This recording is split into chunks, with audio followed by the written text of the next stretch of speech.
박영옥 여사의 생전의 롤 모델이 누구였을까요? 자, 이 땡땡땡 누군지 궁금합니다. 조수진 차장. 네. 자, 이 땡땡땡에 대한 답부터 일단 주셔야겠네요. 네. 바로 유경수 여사입니다. 예. 이 박영옥 여사는요, 생전에 지인들에게 이런 얘기를 하고 있습니다.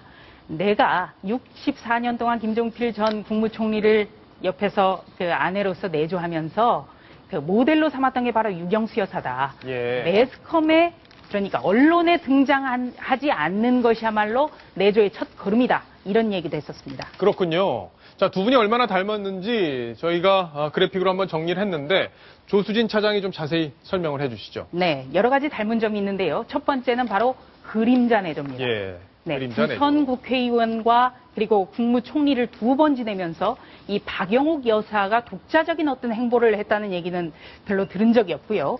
네, 그리고 또 이 유경수 여사가 생전에 청와대 야당 역할을 했듯이 이 박영옥 여사는 민심을 남편에게 그대로 전달하는 그런 역할을 하는데 주력을 했다고 합니다. 예. 그래서 바로 필요할 때는 직언을 했다. 예, 이런 평가도 나오고요. 또 한복을 입고 이렇게 올림머리를 하는 그런 스타일도 굉장히 비슷했습니다.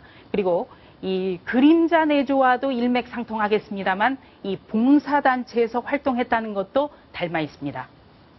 자, 두 분이 많이 닮았는데 결과적으로는 두 남편을 아주 정치적으로 성공시키는데 굉장히 큰 역할을 했다 이렇게 평가를 할 수 있겠습니다.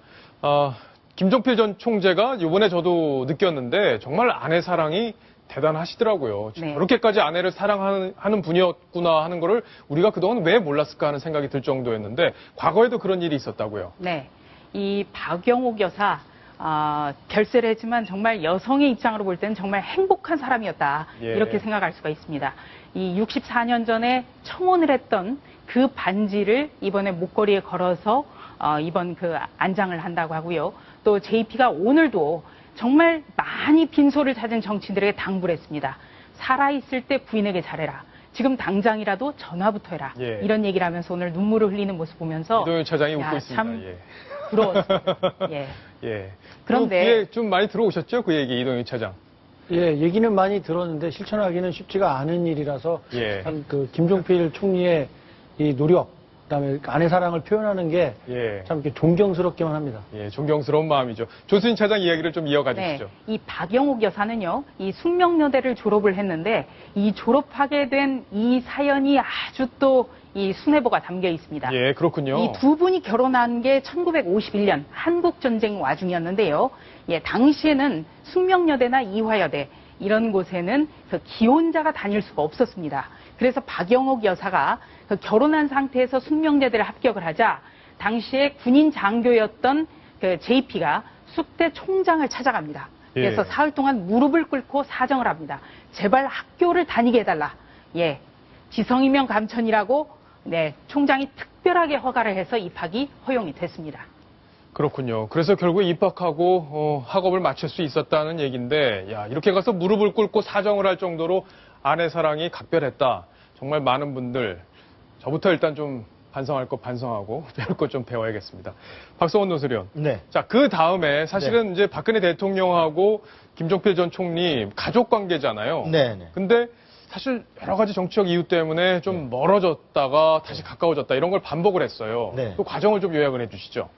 우선 박정희 대통령과는 우리가 잘 알듯이 5.16 쿠데타에 말하자면 둘도 없는 동지이자 후배였죠. 그래서 정권에서 끊임없이 2인자라는 그런 평가를 받았는데 바로 그러한 평가 때문에 끊임없이 정적으로부터 견제와 질시를 받습니다. 예. 대표적인 것이 이제 김형욱 중앙정보부장인데요. 그 68년에 국민복지회 사건이라는 게 터집니다. 이건 뭐냐면 박정희 대통령이 이제 재선한 직후였는데 이 다음 대통령으로는 JP를 다음 대통령으로 추대해야 된다. 이러한 말하자면 밑에서 일부의 움직임들이 있었습니다. 그랬군요. 예, 그 그룹의 움직임이 그러나 JP와는 관계없이 예. 말하자면 일부 정치인들이 진행한 그 사건이었는데 이게 이제 그 감시의 눈을 부라리고 있던 김영욱 중정부장의 촉수에 걸립니다. 그래서 중정에서 이게 사전에 발각이 되면서 그 당시 이제 전체를 추궁해 보니까 사실 JP는 관계가 없는 것으로 드러났지만 그러나 이러한 것이 일어났다는 그 자체가 대통령에 대한 불충이다. 해가지고 결국은 68년에 모든 공직에서 당의장직, 당시 그 여권의 최고 실세인 공화당 당의장직을 사퇴하는 것을 비롯해서 모든 공직에서 은퇴를 하는 그러한 선언을 하게 됩니다. 아, 그렇게 해서 물러나게 된 거군요. 네, 그렇습니다. 자, 근데 박근혜 대통령하고는 왜 안 좋았던 거죠? 박근혜 대통령하고는 이제 우리가 알다시피 그 JP가 95년에 그 자민련을 창당하죠. 네. 그리고 그 전에는 87년에 아마 도표가 준비되어 있는 87년에 신민주공화당을 유신 50 치하에서 숨지기고 있다가 이제 정치를 재개해서 87년에 말하는 박정희 대통령의 유업을 계승하겠다는 기치 아래 신민주공화당을 창당해서 대선 후보로 나서는데 이때 박근혜 현 대통령이 당시에 저기에 참여 요청을 거절합니다. 예. 그다음에 두 번째가 95년에 역시 또 자민련이라는 이름으로 그 JP가 민자당을 탈당을 해서 당을 창당했는데 당시에 구미 지역구에 출마를 해달라. 96년 총선 앞두고 이런 요청을 또 거절합니다. 그리고 이제 97년 대선에 아까 얘기했던 DJP 연합으로 DJ와 JP가 결합을 하는데 이때 합류하지 않고 박근혜 대통령은 바로 그 상대 당인 그 당시 이제 야당이 돼 있는 98년에 한나라당 후보로 대구 달성해서 오선에 출마하면서 정치적인 행보는 엇갈리게 됩니다. 그렇죠. 이 이후에도 2007년 대선 후보 경선 그렇습니다. 때도 저렇게 엇갈렸던 달라졌죠. 운명은 결국 2007년에 2007년 박근혜 후보가 정말 절체절명의 이명박 후보와 정말 자웅을 겨루는 그 경선 때 이때는 정말 같은 보수고 이제 뭐 야당을 지지해달라는 것도 아니고 박근혜 후보로서는 이제는 나를 지지해 줄 수 있는 거 아닌가 했는데 당시에 예상을 깨고 이명박 후보를 지지함으로써 정치적으로는 상당히 엇갈린 운명을 갖습니다. 그랬죠. 조수인 차장이 손을 들었는데 어떤 얘기를 하시려고 그러죠? 예, 이 박근혜 대통령이 굉장히 그 부친인 박정희 전 대통령의 뜻을 좀 잘 받드는 그런 정치인으로 잘 알려져 있는데요. 그 작년 하반기부터 동아일보가 이종찬 전 국가정보원장 회고록을 지금 연재를 하고 있습니다. 저도 좀 참여를 해서 이 유신 말기 때 상황부터 좀 쭉 정리를 했었는데요. 가장 재미있게 들었던 것 중에 하나가 바로 박정희 전 대통령이 1975년경부터 후계자로 JP가 아니라 최규화 전 대통령을 생각하고 있었다라는 여러 가지 정말 증언들이 많이 나옵니다. 근데 공교롭게도 1975년이 바로 박정희 전 JP가 총리직에서 물러난 바로 그 시점이거든요. 그리고 또 박근혜 대통령이 야인 시절에 정계입문전에 이런 얘기를 한 적이 있습니다. 유신 말기가 되면서 그 부친은 이 후계자로 JP가 아니라 최규화 전 대통령을 생각했다. 이런 얘기를 하거든요. 네, 그러니까 이 2인자라는 자리는 정말 외롭고 힘든 자리일 텐데 2인자가 2인자로 불릴 때는 이 살아남기가 굉장히 어렵습니다. 그렇군요.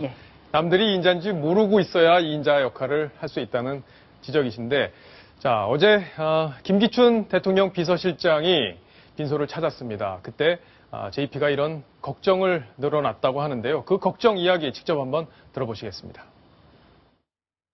가끔 찾아가 뵙고 외롭지 않게는 됐어요. 외로운 자리였고 아버지 어머니의 성격 좋은 거 반씩 다 찾아서 결단력도 있고 판단력도 있고 나라 생각밖에 없는 분이십니다. 두 분이 대통령에 대해서 아주 좋은 얘기를 주고받았는데 박성훈 논설위원 어떻게 보셨나요? 그 JP로서는 아마도 이제 박 대통령의 그 결단력 그리고 유교사의 그 어떤 지혜로운 판단력 이런 부분을 좋은 점을 다 갖고 있는 분이다. 그러니까 앞으로 실장을 퇴임한 이후에도 비서실장 이후에도 자주 찾아뵙고 도와드려라 이러한 아마 어떤 사촌 처제이자 또 대통령 스스로가 많은 2인자로서 보필했던 그러한 대통령이라는 데 대한 좀 도와달라 이런 요청을 한 것 같습니다. 그러네요. 자, 김종필 전 총리 관련 소식들 저희가 길게 소개를 해드렸는데 여기까지 정리를 하겠습니다.